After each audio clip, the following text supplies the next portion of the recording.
আগামীকাল রবিবার ঢাকা সহ সারা দেশে জেলা সদরে সাবেক প্রধানমন্ত্রী বিএনপির চেয়ারপারসন দেশনেত্রী বেগম খালেদা জিয়ার আশু সুস্থতা কামনায় দোয়া ও মিলাদ মাহফিল অনুষ্ঠিত হবে। ঢাকায় এই পল্টনে 11:30টার সময় সকাল 11:30টার সময় দোয়া অনুষ্ঠান অনুষ্ঠিত হবে। এই অনুষ্ঠানে দলের সংগ্রামী মহাসচিব সহ জ্যেষ্ঠ নেতৃবৃন্দ সবাই অংশগ্রহণ। আমি জেলা এবং মহানগরে এই কর্মসূচিটি একই সাথে পালিত হবে। ঢাকা মহানগর সহ সারা দেশে জেলা ও মহানগরে সাবেক প্রধানমন্ত্রী বিএনপি চেয়ারপারসন দেশনেত্রী বেগম খালেদা জিয়ার আশু সুস্থতা কামনায় দোয়া ও মিলাদ মাহফিল কর্মসূচিটি অনুষ্ঠিত। আপনাদের সকলকে ধন্যবাদ। আজও এত রোগ শোক সংকটের মধ্যেও তার যে দৃঢ়তা, গণতন্ত্রের প্রতি তার যে আকুলতা এবং দেশের স্বাধীনতা সার্বভৌমত্ব রক্ষার জন্য তার যে অঙ্গীকার, সেটা আমরা সবসময় আমরা দেখেছি, আজও দেখি। আজও আমাদের মিছিল, আজও আমাদের সমাবেশ, আজও আমাদের কণ্ঠের উচ্চারণ, সবকিছু আমাদের প্রেরণা আসে দেশের নেত্রী বেগম খালেদা জিয়া, তার যে অবস্থান, তার দৃঢ়তা, তার সাহস থেকে। সেই নেত্রী ধুকে ধুকে তাকে বিশ্বাস করার যে গভীর নীল নকশা, সেই নীল নকশা থেকে সরকার বিচ্যুত।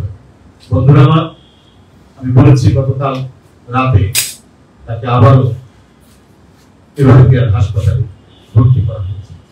তিনি অসুস্থ, আমরা দেখতে গিয়েছি, ডাক্তারের নিবিড় তত্ত্বাবধানে তিনি আছেন।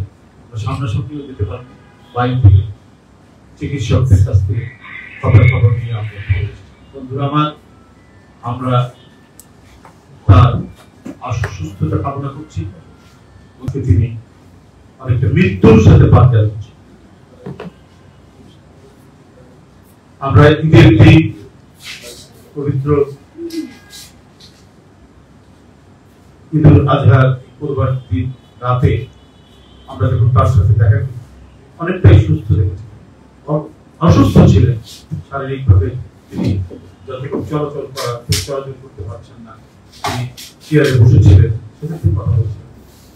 তারপর মোটামুটি মনে হয়েছিল যে তিনি কথাটা বলতে পারছেন, সবাইকে চিনছেন, স্বাভাবিক যে চলাচল এটা ছিল। তারপরে যখন দেখেছিলাম সেটাতে মোটামুটি তিনি যখন সবাইকে চিনতে পারছেন, কথা বলতে পারছেন, দেখে খুব ভালো লাগছে।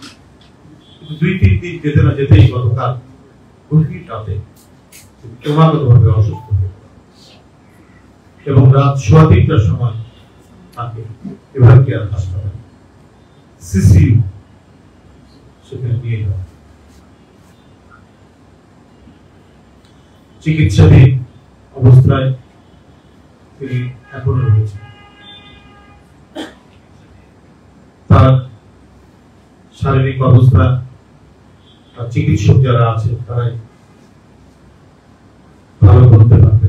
আমাদের মনে হচ্ছে তিনি যথেষ্ট অসুস্থ, তাহলে যে নেত্রীকে আমরা ঈদের দিন দেখে আসলাম, এই 2 দিনে এতটা অসুস্থ হয়ে পড়বেন, এটা আমাদের চিন্তা। প্রতিদিন প্রতিক্ষণ এই সরকারের, এই দখলদার সরকারের অপেক্ষা যে দেশের জাতীয়তাবাদী নেত্রী কখন তিনি দুনিয়া ছেড়ে চলে যান, এই প্রতীক্ষায় মনে হয় তারা অপেক্ষা।